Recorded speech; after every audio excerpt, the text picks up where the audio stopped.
নভেম্বরে দেওয়া হচ্ছে ক্ষমতাচ্যুত প্রধানমন্ত্রী শেখ হাসিনা ও তার দুই সন্তানের বিরুদ্ধে করা প্লট দুর্নীতি মামলার রায়। আলাদা ৩ মামলায় তদন্ত কর্মকর্তাদের সাক্ষ্য গ্রহণ শেষে এ তথ্য জানান দুদকের আইনজীবীরা। এদিন মামলার পলাতক আসামি রাজুকের সাবেক সদস্য খুরশিদ আলম আত্মসমর্পণ করে জামিন চাইলে নামঞ্জুর করে আদালত। ক্ষমতার অপব্যবহার করে জালিয়াতির মাধ্যমে রাজুকের ১০ কাঠার ৩টি প্লট নেন শেখ হাসিনা ও তার দুই সন্তান। এমন অভিযোগে ক্ষমতাচ্যুত প্রধানমন্ত্রী শেখ হাসিনা সহ ২৩ জনের বিরুদ্ধে চলতি বছরের জানুয়ারিতে মামলা করে দুদক।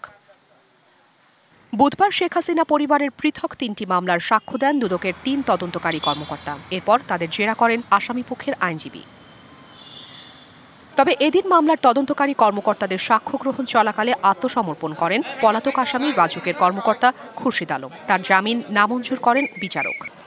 ১১/২০২৫ তারিখে পুনরায় জেরার জন্য আছে, তদন্তকারী কর্মকর্তাকে জেরার জন্য শুধু।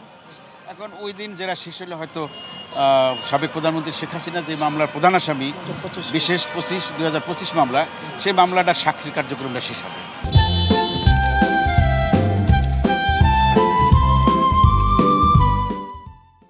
শেখ হাসিনার সর্বোচ্চ শাস্তি দাবি করে দুদক প্রসিকিউটররা বলেন, আগামী মাসেই এই মামলার রায় ঘোষণা হবে। সাক্ষী চলাকালীন আমাদেরকে না বলি সে তার পিটিশন দাখিল করছে এবং সে জামিনের জন্য পিটিশন দিয়েছে। পরবর্তীতে আদালত শুনানি নিয়েছে, তার জামিন নামঞ্জুর করে তার জেল হাজতে ঢুকে দিয়েছে। চলতি বছরের ৩১ জুলাই ৩ মামলায় চার্জ গঠন করে বিচার শুরুর আদেশ দেয় আদালত, যেখানে তদন্ত কর্মকর্তা সহ সাক্ষ্য দেন ৬২ জন। Afrin Anwar, DBC news, Dhaka.